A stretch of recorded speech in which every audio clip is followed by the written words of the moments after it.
Welcome to Fourth and Forever, the flagship show of Roundtable Sports Network. Join hosts Dan, Richie, and TD as they break down the latest news and storylines across the NFL, featuring game predictions, breakdowns, heated debates, live Patreon callers, and everything in between. Catch Fourth and Forever every weekday at 1 p.m. Eastern on the Roundtable Sports YouTube channel. Ladies and gentlemen, NFL Week 10 is upon us. TD is still sick in bed. In fact, Richie just got off the phone with him, and he was coughing between every 3 words. All right, so let's go ahead and hope he gets back. It is his turn tomorrow for the solo episode, so we are hoping all for the best. Richie, what's going on with you, man? How you doing? I'm doing great, man. I know that TD's out, he's sick. You know, the Dolphins' approach to the deadline is making him ill. So I think that's really what I told him on the phone. But he's all good, in good spirits. He's trying to get healthy, and he's resting up right now. So he's all good to go. But yeah, man, we got another Fourth and Forever episode, Thursday Night Football tonight, a whole slate of NFL games to preview. Deadline is over. Man, there's a lot to get into, Dan.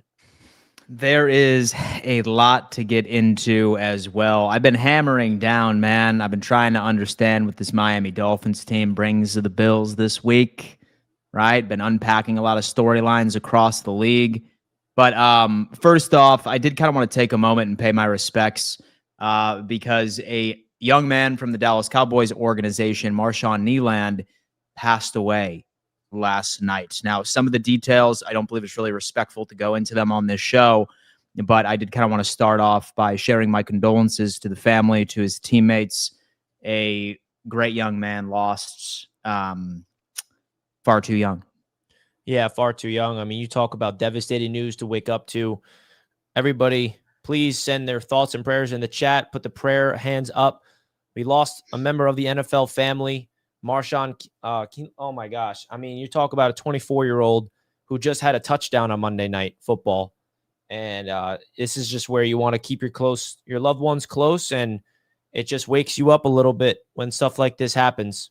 So definitely have to pay our respects, RIP, because it's just bigger than life. This is just devastating stuff, man. Younger than me. I don't even know how to process this. Yeah, it's definitely rough, man. So I'll tell you what, he had a blocked punt, and he brought it back for a touchdown just this previous Monday Night Football. So just make sure you take care of your mental health, ladies and gentlemen. It is very important. Do not have too much pride to where you need a mental health day or something along those lines. It's often a topic that's not discussed enough about men, right? So it's something I always encourage, to put your mental health first and at top priority.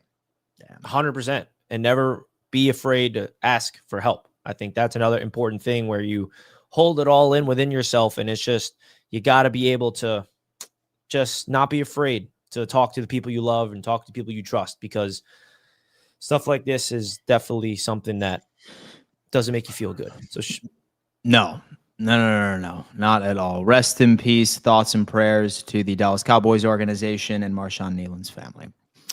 All right. So we have NFL Week 10 right around the corner. Thursday Night Football, we have the Denver Broncos taking on the Las Vegas Raiders. And the Raiders are now without their wide receiver number 1 in Jacoby Myers, if you wanted to call him that. And they're going up against a Broncos team who, in my opinion, Rich, is very similar to the Kansas City Chiefs last year when it came into point differential. So this Denver Broncos team are they 6-2 or are they 7-2? Let me double check real fast. 7-2. They have one of the lowest point differentials from any team that has ever been 7-2 in the history of the league, at only plus 59. This is kind of the same path that the Kansas City Chiefs had last year through 8 games. Kansas City, like we always talked about it, like, oh, well, this Kansas City Chiefs team is winning by 2 or 3 points. Like, there's like problems here. We're not really seeing any dominant performances, but they find a way to win. This team looks very similar.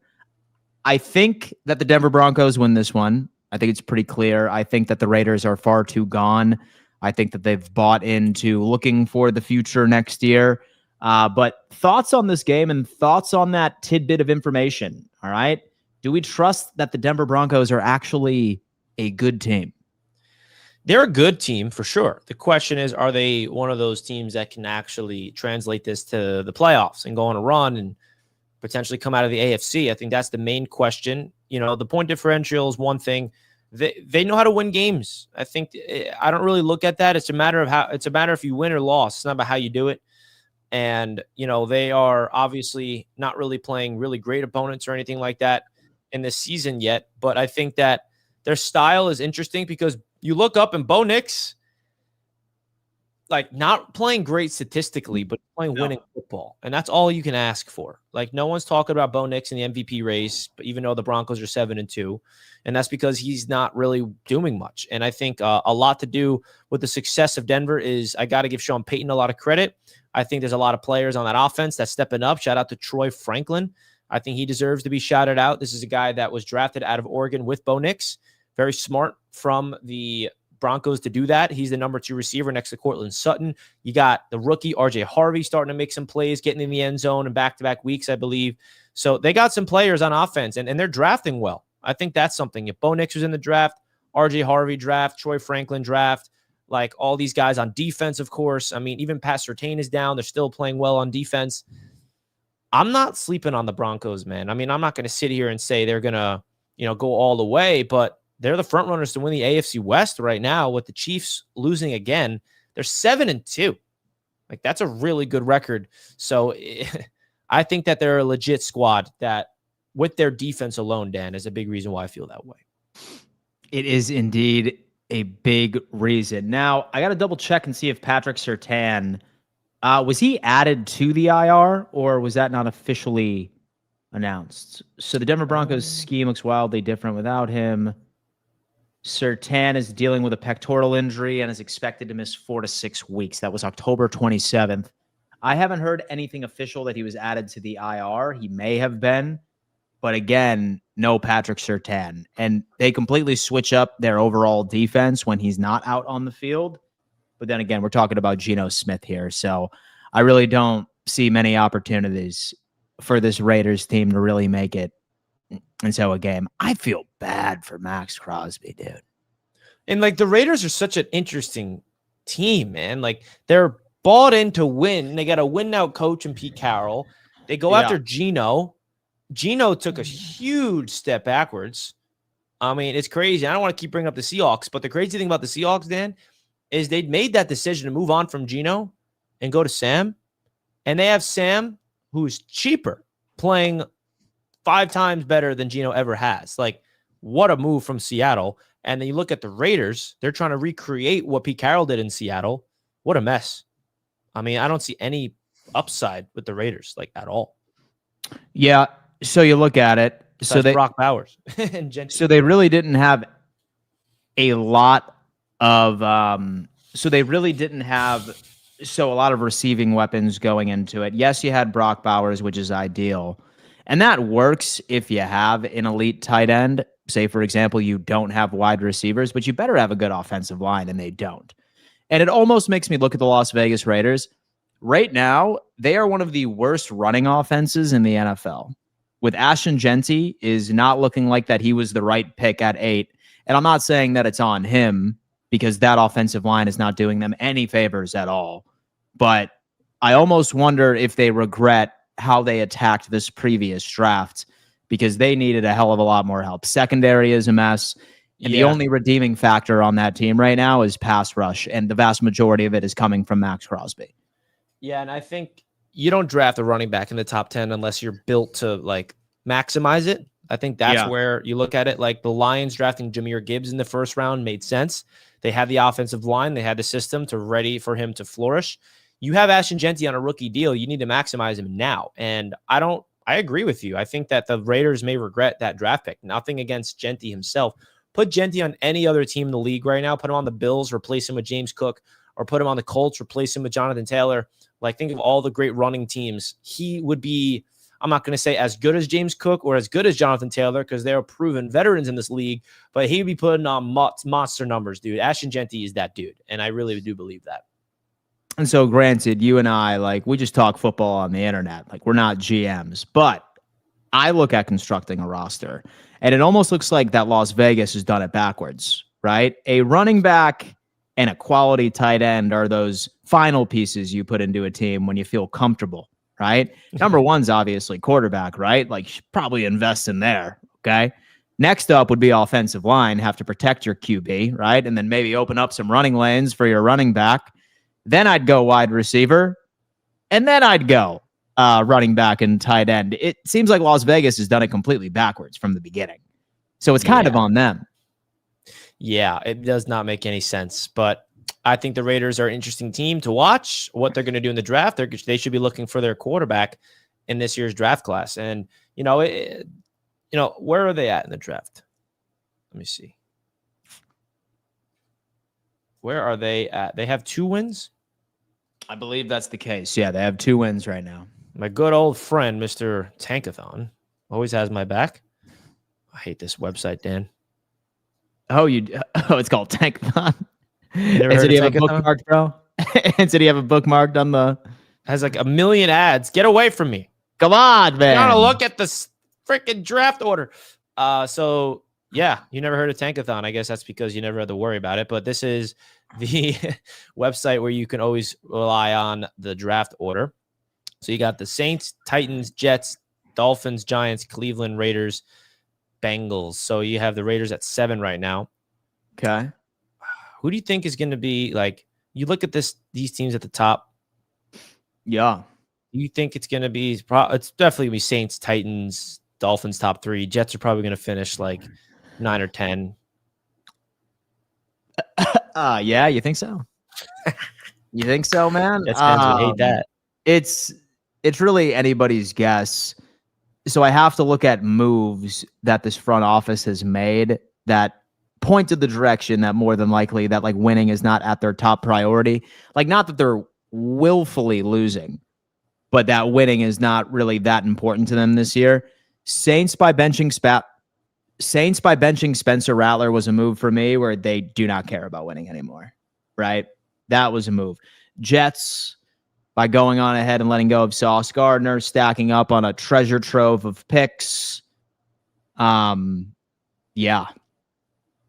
So I think that was also a move that suggests that the Jets really don't like have a big priority of winning. Like, so they're not going to try and tank, but I don't think winning is really that important to them right now.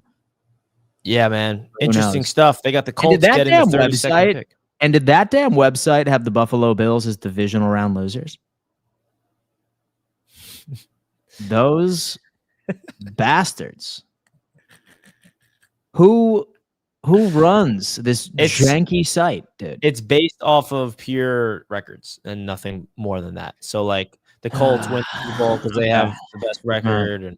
And the funny thing is like it's Tankathon, so everything's backwards. You see how it's red? Yeah. Oh, the Broncos won 6 in a row. That's not good for the tank. It's like not good for the tank, dude. It's like a bad thing. And then up here, baby, oh yeah, lost 4 in a row. We're in the green. They're like, hey man, these teams an all-pro tank. What you're saying? Oh, dude. The red you won 6 in a row, Patriots. You're screwing it up. You're screwing up the tank, dude. Screwing up the tank. Well, and you know what's crazy about this quarterback class is that the top 3 people coming out at the quarterback position, 2 of the 3, there's a big chance they don't even declare. Yeah. Funny enough, too, our buddy Jesse, he's the 49ers representative on Roundtable Sports Network. He's had this crazy take dating back to last year where he thinks that Joe Burrow is going to force his way out of Cincinnati. And I was watching Adam Schefter today on ESPN, and Greeny, who is a big Jets fan, he's one of their analysts over there, he was saying, hey, I'm in a lot of Jets group conversations, and everyone in the Jets world is eyeing Joe Burrow to be the next quarterback for the New York Jets, or the Rams, for example, which is something intriguing. But it sounds, based off of the breadcrumbs that we have heard, that there is going to be, and this was coined by Adam Schefter himself, an arms race this offseason for QBs. And he suggested that nobody is safe. With the Jets in 5 5 first-round picks. Oh, shit. Is that Burrow? Yeah, it is. All right. So question for you. Yeah, it is, Dan Mitchell. How much would be too much for Joe Burrow? Like We this got all the ammo offseason. in the world for it now. That's the thing. But like how much is too much for you? Like, so would you send over like the entire lot, like 5 first-round picks? I'd give them our next 3 draft classes.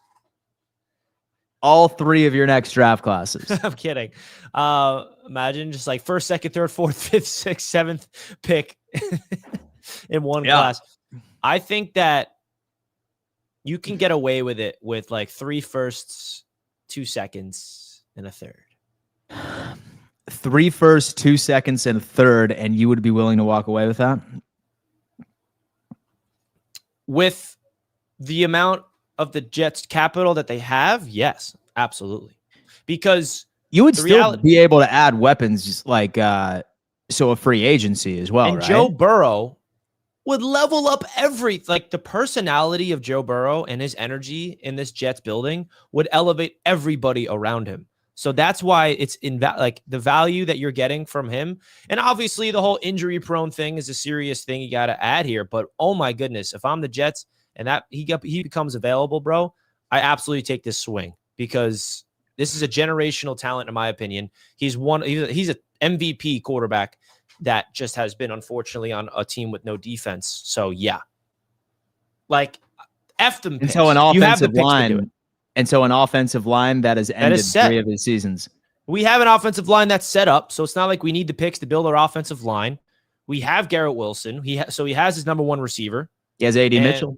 And he has A.D. Mitchell. And I promise you this, A.D. Mitchell is a dog with Joe Burrow throwing him the football.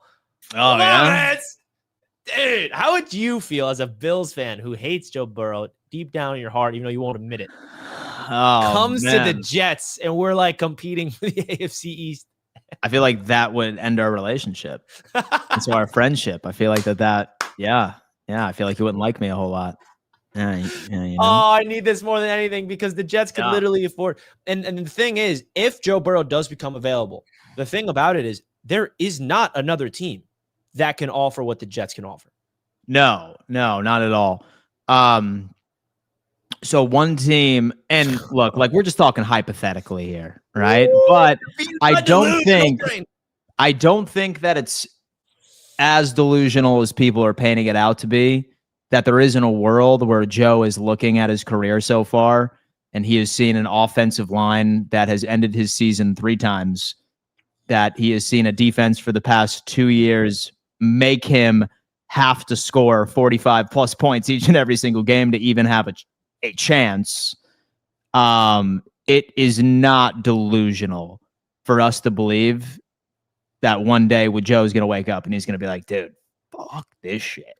Get me out of here. I'm going to be Andrew Luck if I don't get out of here. Now, the big question is, would the Bengals ever even grant his wish? Well, I think Burrow would have to literally go like scorched earth and do something crazy in order to force the Bengals' hand. Because if you're the Bengals trading Burrow, I mean, they got their treasure chest. He brought them to the Super Bowl for the first time in, what was it, franchise history, or the first time in how long? So I think it kind of has to go about it this way. Say that Zach Taylor's fired this year, which I believe he should be fired. Maybe the GM gets fired too, right? Like maybe they just scorch earth this entire roster. It's pretty clear that this team needs a lot, and they need some quality draft picks. I think the GM is also on the hot seat because he has not had a quality class in God knows how long. I think the last quality class he had was the class he brought in Jamar Chase. And even some of those other players on the team, I don't even believe are on the squad anymore. So if you were to trade over to the New York Jets, if they were to, they would save $27 million toward their cap. Just like that. Only 21 dead. It's not that crazy of a contract to trade over. It's not. It's not at all. And then y'all would have an out on his contract in 2028. Not that you would take the out, but it is approaching to that time where he's going to need to be renegotiated with. So if Joe wakes up and he's just like, dude, like it's going to take a hell of a lot longer for this team to be built up the right way, and like he wants to like make the personal move, so to go out and get a change of scenery. Yeah, I don't know. It's that or the Rams. So the Rams is interesting too, because Stafford is very close to retirement. I could see McVay making a crazy push. If Joe Burrow becomes available, it's going to flip the NFL into like a frenzy. I mean, remember when Lamar was almost available? Oh my God, I know. That was crazy. So I don't know. I feel like 3 first-round picks, 2 seconds, and a third. That's 6 picks in the top 3. And the Jets have 4 firsts, and yeah, they can get shout out to the 5 editors. Firsts. All right, listen, shout out to the editors watching this show right now. Clip this segment right now. We're talking Joe Burrow to the Jets in 2026. Rage bait at its finest, baby. And we're going to the Super. Dude, Joe Burrow would want that challenge too. He'd want to come to the Jets to lift a terrible organization. He'd probably go anywhere with an offensive line that's ranked above 15. Dude. Now, what happens with Jamar Chase? Too bad, too sad, pal. I'll take Jamar too. Package deal. Too bad, too sad, man. Jamar Chase and Garrett Wilson. Hey, you know what, man? Like, you should have traded Garrett Wilson to us, and you would have had 2 more first-round picks where you could even sweeten the pot even more. Look at that. Well, I'm happy that it's not happening. We got Tony coming in. He's saying, we are not doing this again.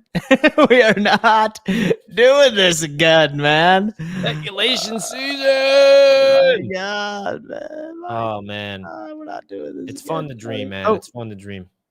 And that goes for you too as well. Don't have to be all about football. R.I.P. Oh, yeah. Thank you so much. Love you, Dwayne. Yeah, love you, Dwayne, indeed. We anyway, let's go appreciate on that. ahead and move on to some of the other topics. We stepped into Delusionalville, but you know what? Damn, baby. Listen, guys, we're a year-round show. Topics like that is what runs this show in the offseason. So lock in, brother.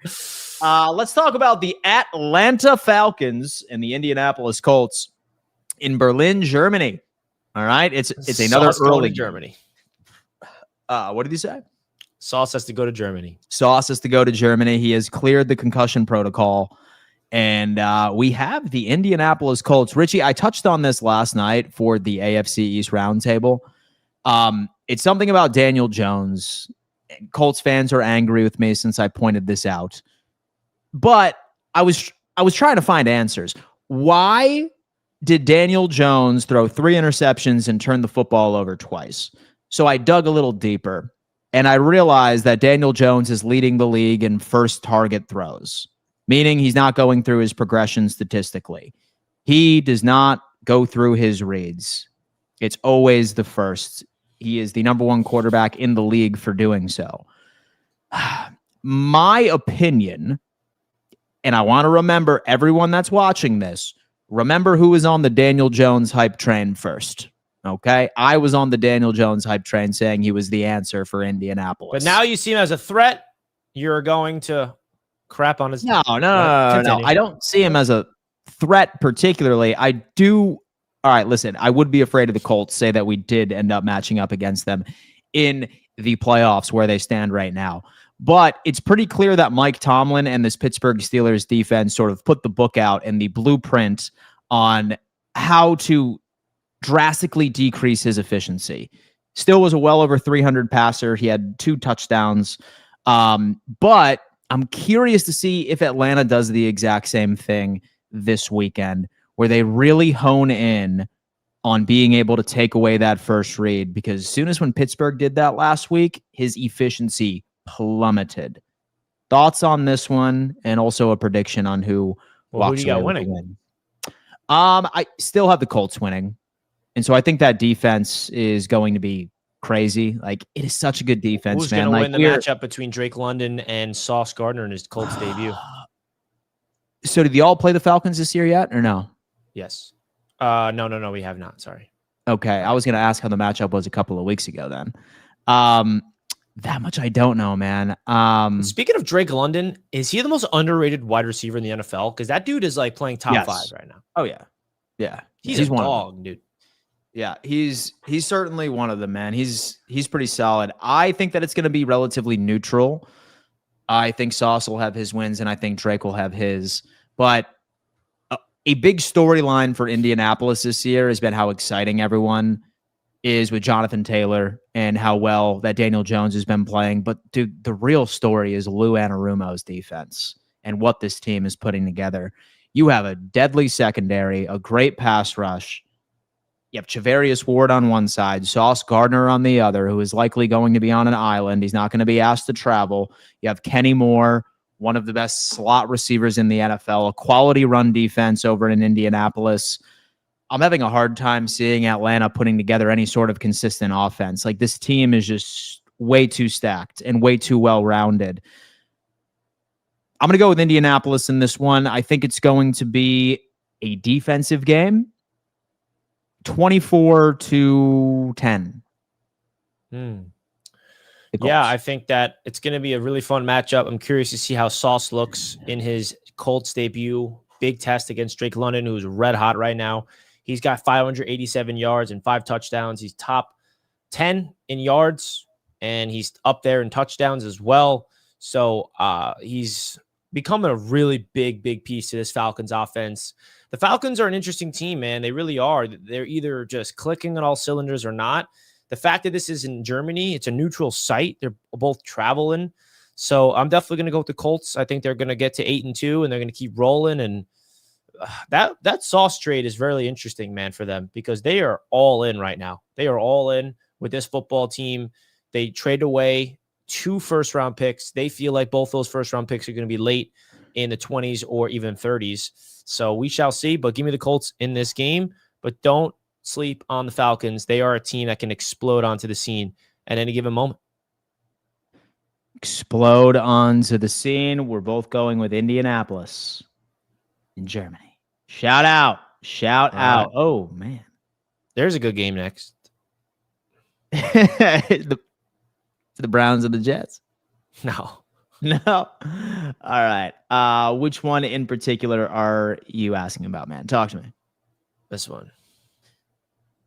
Damn. It's a good game. The Ravens and the Vikings. It's the battle of the perp, man. It's the battle of the perp. What do you got? Battle of the perp. What do you got, man? What do you got?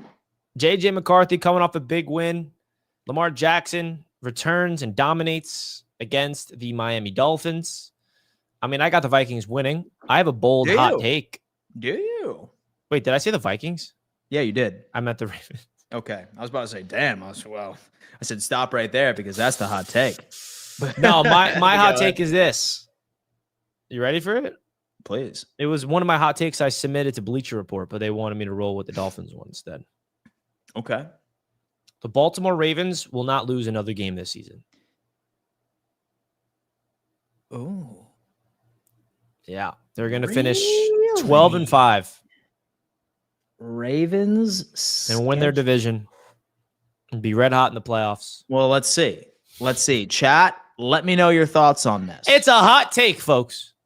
It's hot. And plus, dude, like, people are always so focused on like what a defense looks like or what a unit looks like collectively throughout the season, but nobody looks at how a team has played in the smaller windows in recent weeks. And this Baltimore Ravens defense has improved significantly by making some personnel adjustments. This team has figured it out defensively like they did last year. They struggled defensively in the first 4 weeks last season, and they turned out to be one of the best teams defensively in the league. They're looking like their old selves again. They've done the same thing this year. All they had to do is make a couple of adjustments with some personnel packages. Congratulations, they're there. They have the Vikings, the Browns, the Jets. Well, actually, I don't know. The Jets, I don't know. Yeah, I know. Like, that's going to be a tight one. Then they have the Bengals and the Steelers, which I think could be interesting. Did they play Pittsburgh already this year? They did not. Steelers and Baltimore typically split, so that's going to be pretty tough, but I'm interested. Yeah, dude, they have maybe one more loss. Patriots, Green Bay Packers, and the Steelers to cap off the season. Oh, they got the Patriots at the end of the season. That could be for... And they're rolling those fools. They are rolling those fools, dude. I thought you were a Drake May guy. I am, but not a Patriots guy. It's a hot take. I mean, dude, them winning out is bold, but listen, I just feel like they're going to the playoffs. That's at least what I would say. Dude, listen, I love hot takes, right? Like some people are afraid of hot takes. Why are you afraid of hot takes? They're so hot. Like, why are you afraid of hot takes, man? I don't know, man. You afraid that user 8,766 is going to call you a moron or something? Like, don't be afraid of that. Like, give me a hot take, baby. Like, give me a hot take. Give us your hottest takes in the chat, folks. Yeah, some hot takes. I like hot takes. I could see 11-6. But this game is not going to be easy though for the Ravens, I will say. On the road in Minnesota. Yeah. Like this is not a pushover, like easy win for the Ravens at all. Minnesota has a really detailed approach to their game plan with JJ McCarthy, and their home field is definitely an advantage. So I'm not going to say this is going to be an easy game. They could lose against the Vikings if they don't play at their full potential. So I don't trust McCarthy. I don't. And so I've never been a McCarthy guy. It's going to be very difficult for McCarthy to win me over. I need consistency. Like, dude's only capable of putting together a quality quarter, like, of football, and then it's a roller coaster from there. I just have a feeling he's not going to be able to do enough. I'm sort of scared of the defense, I guess. Flores blitzes a lot, but seemingly you have a healthy Lamar Jackson. So if you want to blitz and take guys out of coverage, he's going to hurt you there. If like you just want to end up sticking to organic pressure, he's going to hurt you on the ground there. And so I could see it being close-ish, but I'm still going to give the nod to the Ravens to definitely cover the spread. I'm not even sure what it is. It's probably like 3.5 or something like that, or maybe 2.5 for the Vikings. I think Baltimore wins by 7. All right. You heard it here from Dan Mitchell. Well, who would you take in that game on sleeper, though, is the real question. You think Derrick Henry is going to get more than a touchdown? Do you think J.J. McCarthy is going to get less on certain metrics? So I think Derrick Henry is probably good for a touchdown. I think that Lamar Jackson is going to be good for over rushing yards on this. I just have a feeling that Flores is going to be overly aggressive, and I think Lamar is going to make him, like, punish him for it. It's so easy, so to say, oh, yeah, like, let's spy Josh Allen or let's spy Lamar Jackson. Like, you need personnel packages that are at least remotely close to that quarterback's athleticism to successfully carry that out. And I just don't see it. So I'd probably definitely go a Derrick Henry touchdown. Give me over for Lamar Jackson rushing yards. And the secondary is solid over in Minnesota. And maybe a Jordan Addison touchdown as well. He's been living in the end zone this year. I think that's my parlay, Rich, actually. All right. Well, you guys can tail Dan Mitchell's parlay just by simply clicking the link in the top of the description. Signing up by using our code RTS gives you $20 for free and 100% match up to $100. Don't forget to use the code. We do appreciate that. All right. Did they predict the Bills game yet? We talked about it last night, Sydney, on the AFC East Roundtable. So go check that out on replay if you did not already. Let's get into some Patreon callers. Why don't we? We got the usual suspects. Lascelles up first. Lascelles, what up, dude? Doing good. I just wanted to clarify what I said yesterday. I meant I wouldn't give up a first-round pick for any other quarterback via trade other than Joe Burrow. Yeah, there we go. Other than Joe Burrow. That's fair. Yeah. I wouldn't hate you for that. I wouldn't Dak Prescott, I wouldn't give up a first. Kyler Murray, wouldn't give up a first for them. Like, if I see us giving up a first for any of those guys, I'm going to be upset. And so I'm how gonna many be firsts upset. for Joe Burrow? Like, so what would be your cap? I think two is pretty fair. Pretty fair. You're giving up like one of the best quarterbacks in the league. Yeah. So yeah, I would give up two first for him. I was just thinking no one else will Lissell, have it's that going to type be way of. more than that, buddy. Yeah, it's probably gonna be way more Sauce than that. Gardner But Sauce Gardner just went for two firsts. yeah, it's probably gonna be more than that. Way more. But like I'm just saying, like, for Dak Prescott and Kyler Murray, I'm gonna give up a first for. All right. Well, Yeah, I would that's argue fair. I would give up a first for Dak Prescott. Dak? I would. He's productive. A first when the Jets have 5 of them. Here we Yeah. go. I think Dak Prescott is very underrated, and I feel like him coming to the Jets, he's exactly what the Jets kind of need. I mean, he's MVP caliber, but he falls apart in the biggest moments. So that's the type of quarterback he is. But I don't know, man. I think with the Jets, you have to remember when you don't want to give up a first, the Jets got ammo. Now they have the treasure chest to work with. And first of all, I don't think the Cowboys are trading Dak, but he's 100% worth a first round pick, especially when you have 5 of them in 2 years. 5 first round picks, Dan Mitchell. 5 of them, dude. Send off 4. Send off 4. Get ready to if you learn want him Jeremiah in the building, dude. Smith, baby. I'm just kidding, man. He's probably just going to rot away and waste the rest of his career in Cincinnati. Nah, Ryan Williams, Jet. He's a Jet. Okay. All right. got all the ammo Burrow's for a it. Jet, man. You heard it here first, folks. Go ahead. Dwayne's up first. I mean, What up, up second. Dwayne? Sorry. What's up, guys? How y'all doing today? Hey, man. Hanging in there. Doing great. Better now. I'm just gonna talk a little Bills football, just real quick. Yeah. I do enough smackers in the face throughout every week to not have to do that every single day. That's good. I think people are discounting our defense.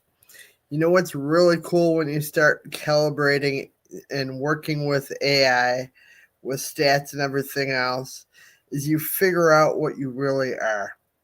And I'm going to tell you why. You take out the Baltimore game. You calibrate what our newer players are doing, like Harrison, like our safety Bishop, like our rookies along the line, or first-year guys even on the line. And then you calibrate on top of it that McDermott is calling a lot of these defensive calls now. AI would predict, if you take some of that out, like the first game, that it would be a top 15 defense. But when you start calibrating all the rest of it, and you just look at our last 3 games, we're much closer to top 10 defense. So I think people are going online, looking at stats, looking at where the NFL ranks us, and are extremely underrating our defense. I'd like to hear what you both have to think about that. DF forever, with respect and love. And oh yeah, the real part that I want to keep it. I'm serious about that, guys. You two need to unwind too every now and then. It doesn't always have to be about football. DF forever out. Thank you, sir. Thank you, sir. It's positivity here, man. Positivity. Yeah. Loving it. No, like, I think it's important to always look at previous week performances and not the entire season collectively. A really good example of that is the Baltimore Ravens. So they have been playing top 5 defense for the past couple of weeks, right? And the Buffalo Bills have been playing top 5 defense for the past couple of weeks based off of a couple of changes. So my biggest thing for the Bills' run defense, I said, if Buffalo could limit explosive runs, then that ultimately ends up fixing everything. And that's typically a tackling issue for me. Before the bye, so the Buffalo Bills were allowing, I think it was 36 explosive runs, weeks 1 through 6. Weeks 8 through 9, so the Buffalo Bills have let up 2 explosive runs. That's it. 2. So that tells you Sean McDermott maybe taking over play calling. You get some of our tackling liabilities off of the field. Boom, it's fixed.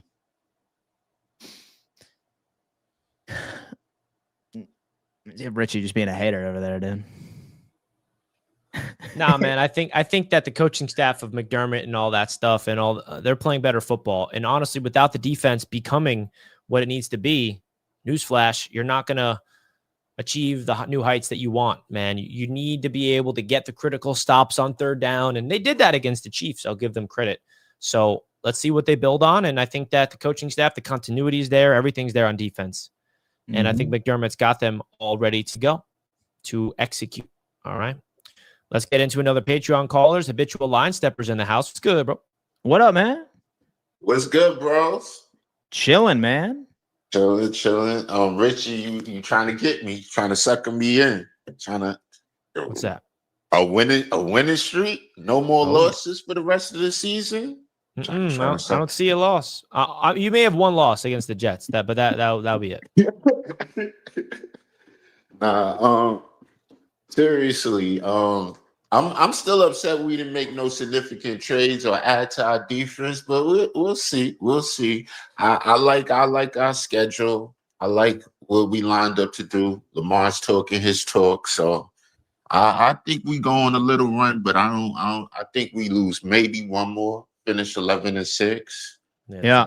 Hopefully we get that 5th wild card seed, but I think we're gonna take the division back and be the one facing the 5th seed. And unfortunately, that could be the Chiefs or the Bills or the Patriots. And I don't want to see neither one of those 3 teams the first round. So the Chiefs are dead, bro. They're done.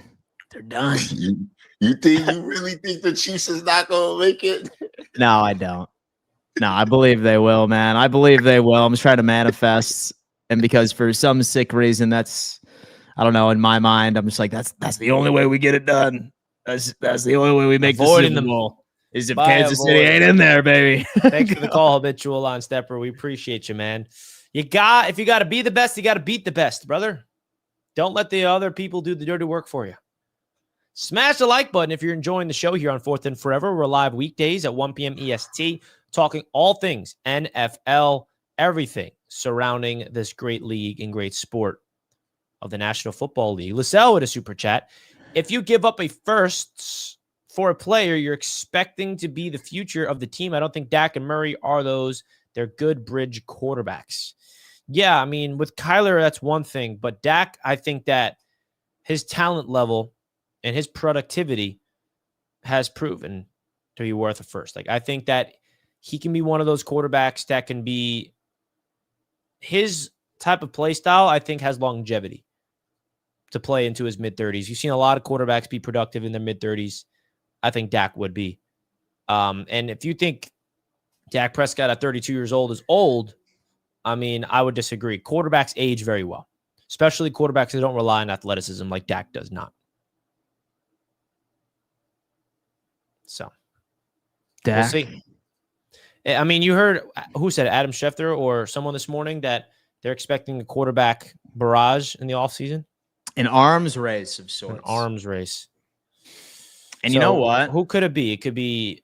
Dude, why does Tua feel like a Pittsburgh Steelers quarterback to me? No, he doesn't. Well, so did Russell Wilson or Justin Fields seem like a Pittsburgh Steelers quarterback to you a couple of years ago?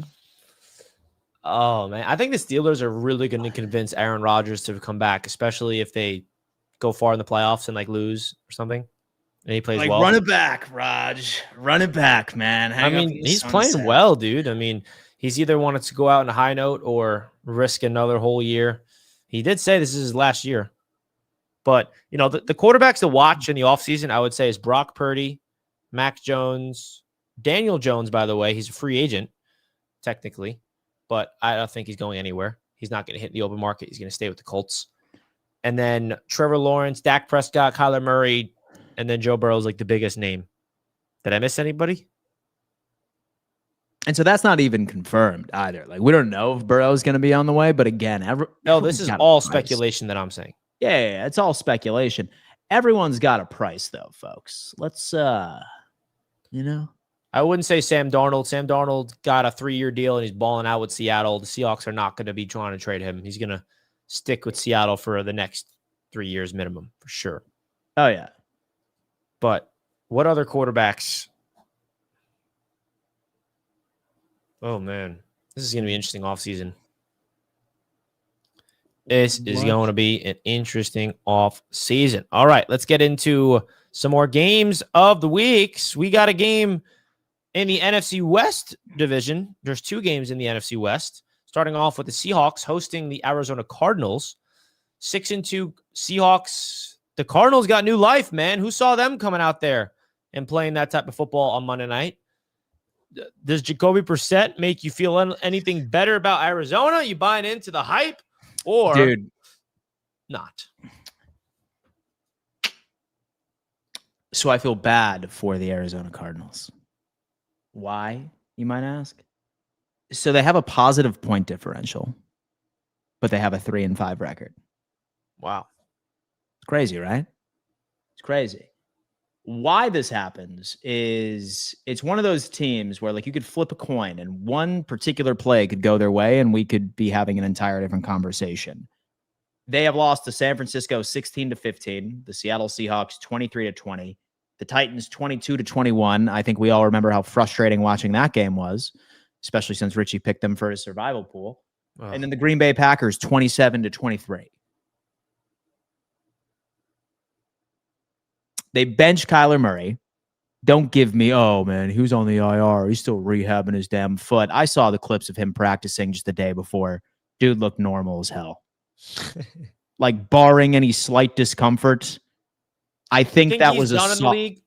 Huh? Do you think he's done in the league, or do you think whatever team he goes to, he has a chance to have a rebirth and become better than he ever has been? Like, well, and so how many head coaches has he had? 2? Yeah, Kingsbury and then Gannon for the past 3, right? I think this is Gannon's 3rd year. Was Kingsbury there when they drafted him? Yeah, right? Yeah, him and Kyler Murray came in at the exact same time. Yeah. Yeah. I think there's another coach that we're missing before Gannon. With Kyler, I'm not particularly bought in. So I do think that like you need a particular talent level when you have that size. He's 5'10", and so I don't care like what the website say. He's 5'10" for sure. The website says he's 5'10". Oh, it's Google. Oh, interesting. All right. Well, then maybe they were like, all right, you know what? Screw this guy. Like, we're not going to give him those extra 2 inches anymore. But for a like, while, I saw that he was 6 foot. The thing about Kyler Murray is if you just look around the NFL, first of all, Kyler Murray is objectively not a bad quarterback. I think he is he's not awful. What would you consider him good, or what's the level below good? He's above average. So my reason why I bring that up is Baker Mayfield. What was he early on in his career? Sam Darnold. What was he early on in his career? Daniel Jones. What was he early on in his career? So like, is there a world where Kyler goes to a new change of scenery and it just everything clicks for him and he ascends to becoming dominant? Like, I don't know, or not, or is he just? So it's growing increasingly difficult for me to say that he couldn't, because so many names that have that moniker, oh, he's a bust, he sucks, like he'll never be good. Every single one of those quarterbacks that I thought that of have proven me wrong. Sam Darnold, I think Daniel Jones this year has done well. Say that you can get a QB in the perfect system that plays to his strengths, anything could happen. Don't think it's the Jets, though. If I'm trying to figure out like the best possible landing spot for Kyler based off of teams that I think that he might be able to be like reasonably like good with, Saints might be interesting for me. Solid offensive line. You know, you still have Chris Olave, have a pretty good tight end, semi-decent defense. Saints, I think, would work with Kellen Moore.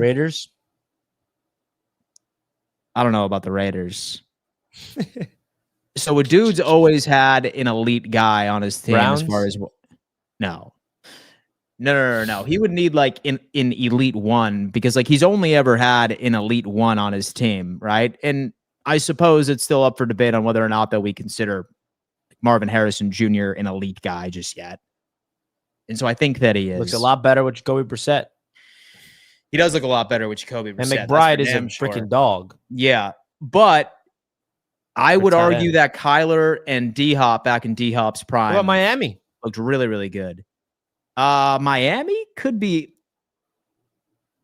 He might be good in Miami. I would love in Miami. TD would love that. He might be okay in Miami. He kind of feels like a Miami Dolphin. He does, like doesn't he? It feels like he would go there. And so you just look at that guy. You're like, damn. Yeah, dude, he's a Miami guy, dude. He's a Dolphin. He's a club space kind of guy. You know what I mean? He's a club space on the weekends, and space. I don't know. He kind of Brickle, yeah, chilling in Brickle, man. Chilling in Brickle. He kind of does feel like he's got that Miami vibe to him. Kind of looks like Tua. But like, talk about like a quarterback with an awful attitude. Like, you're trading one for the other. Like you're trading Tua, awful attitude, for Kyler, awful attitude, right? Call of Duty's coming out, I think, in a week or two, so that's why he's on IR. Oh, really? It is. Yeah, Black Ops 7. Good God, dude. Good God. So with this being said, Seattle's at home. And the Arizona Cardinals played them close last week. It is a divisional matchup. Seattle won 23-20. I'm interested to see what they do with Rashid Shaheed now that he is a part of their wide receiver action. And the defense is still suspect in Arizona, although that it has improved. I am going to call another close one. And I do think that this offense just looks better with Jacoby Brissett. 30-28, Seattle. Close. Yeah, I think the Seahawks are going to win. I think it's going to be a really good game. I think Jacoby Brissett's going to put up some numbers. And I think Rashid Shaheed getting his Seahawk debut is going to be proven to be a very good trade. I think Shaheed is going to break out like big time. He's going to be a guy that Sam Darnold relies on, as well as JSN, and they keep pushing the ball vertical down the field. But the thing about the Seahawks that I will say, what is going to make them either really good or kind of fizzle out when they start playing really good teams in the playoffs, is they need to be able to run the football with more confidence. It feels like, based off of what I'm watching, they run the ball when they're not loading the box, and they pass the ball when they're loading the box. So like, their offense is based on reading the defense. Whatever defense they're in, we're going to do exactly what we can do to attack it. And that works. But when they get into those situations where they're loading the box, but can you still run the football on it? Like, those are the really good football teams when you're in cold weather games. Are you able to run the ball at will? You got Kenneth Walker, you got Charbonnet, like you got the running backs. They haven't really got a consistent run game yet. And I don't know if Sam Darnold throwing the ball as much as he is sustainable for their success. So that's the one thing I will say about them is, are they able to run the football when the defense even expects them to? Because that's what makes the elite teams in the postseason. So can you run the damn ball? Get Kenneth Walker going, brother. Get him going. Now there's another game in the NFC West. This was the game that I was at the NFC West Roundtable event. It's a rematch. This could be one of the games of the week. Is Mac Jones still out there? Like, what's going on with the Brock Purdy situation? Speaking of a QB that could potentially be on the move to the New York Jets, Brock Purdy. Mac Jones. Perfect bridge. Mac Jones, man, dude. I mean, Mac's been looking good. And so Mac looked good last year in Jacksonville. Yeah. Though, I mean, he's better than Trevor Lawrence. So the Jaguars just didn't realize that. They probably should have just rolled with Mac for the rest. Mac attack. Dude, I don't know, man. Like, I saw Like, this 49ers team cannot catch a break. And ironically enough, all of the guys that you think would be on the injury report are not. Like Christian McCaffrey, right? Like, somehow he's been healthy all season. Everybody else, though, no. Zero shot. Just saw that Yetur Gross-Matos was added to the IR again. Many are saying that the 49ers rushed him back. Like, this 49ers team misses Nick Bosa terribly. They are not generating pass rush at all. Stafford's playing at an MVP level. God, I don't know. Does LA get their revenge like this week? I am leaning toward yes. Give me the LA Rams to win another nail biter. I still think Mac Jones does his thing. I think that Christian McCaffrey has himself a day. But I'm going to go with LA for some revenge. Yeah, I agree. I'm on LA in this game. I would find it hard to believe the 49ers sweep them. So I think that was such a good game, man. Mac Jones did pick him apart in that football game. Matthew Stafford is an underrated.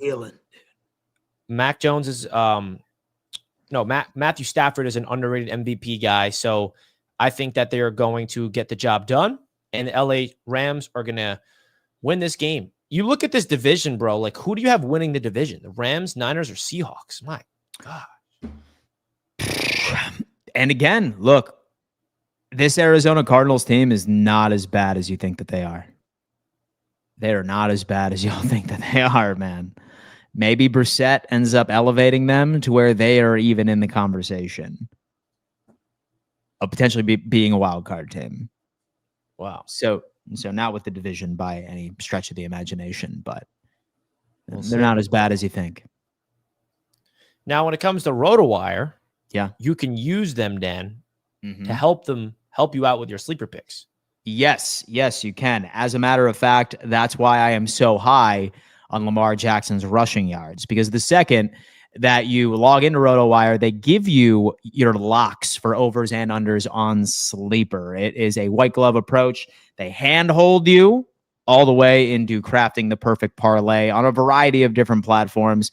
Obviously, this channel and Richie and I use Sleeper, so we end up using that portion of their tool.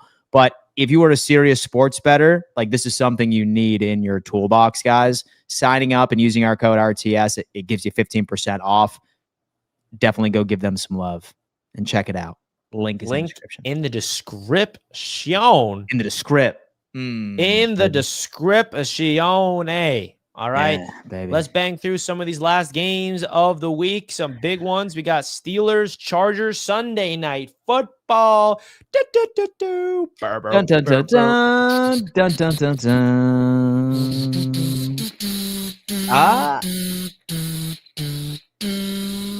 First off, I would like to give a lot of credit. So I would like to give a lot of credit to Justin Herbert for all of the injuries that his offensive line has sustained so far this year, and he's still playing at the level that he is. They did make a trade for Trevor Penning from the New Orleans Saints, a last-minute trade. It was not announced until like 10 minutes, I think, after the deadline. But then you got them Steelers.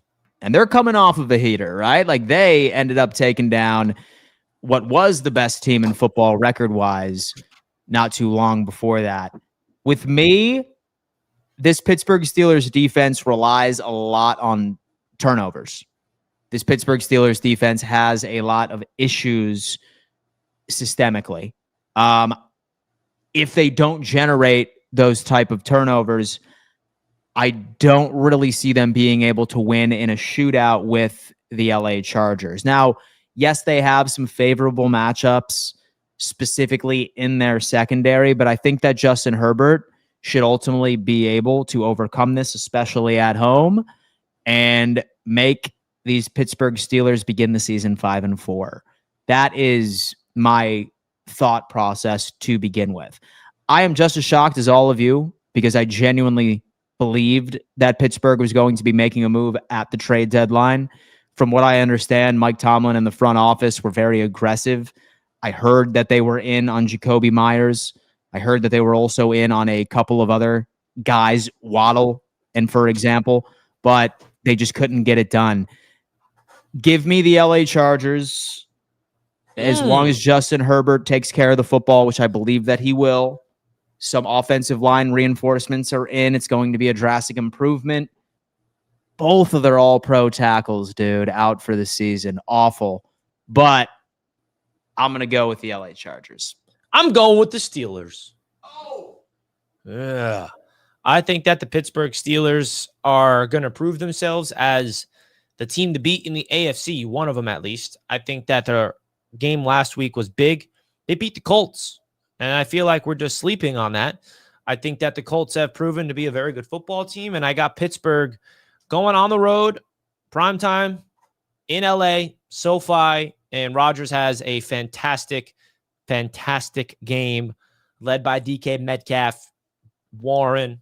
The defense, though, for the Steelers, this is going to be interesting. They did not make any really aggressive approaches at the deadline. I think that the Chargers, they are going to have to penetrate that defense effectively in order for the Chargers to win. But I got the Pittsburgh Steelers. Chat, who do you guys got in this game? We got people saying Chargers by 3. Herbert is just too good. Over on Ladd's receptions.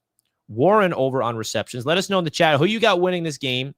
It is devastating to hear what's going on with the Chargers offensive line. It really does. It really does stink, especially a team like John Harbaugh. I mean, they just prioritize. That's their bread and butter. That's their identity. Can't stay healthy, though. I got the Steelers winning. They just beat the Colts. I think they deserve their respect. Give me Pittsburgh. Give you Pittsburgh, man. Damn. Wow. Well, that's going to wrap up this edition of your favorite daily NFL show. Said that 4 times. That's great. That is great, folks. You can find us Monday through Friday at 1 p.m. EST. It's myself, Richie, and TD normally breaking down everything that is happening across the league. We kindly ask that if you haven't already, please hit that thumbs up sign for us. It's the easiest way to show love over here. Currently, 137 of you on YouTube, 371 on Richie's Twitter. What's going on, everybody? How you doing? How you doing, NY Jets Media? So do us a favor, guys, on YouTube, hit that thumbs up sign, subscribe to the channel, turn on bell notifications. If you are watching the replay of this episode, guys, remember, we welcome you into the live chat community. So whether or not that you're at work, you're running errands, and you're just looking for something to listen to as you go about your day-to-day, definitely consider joining us live, man. We would love to have you. We're building a great community over here.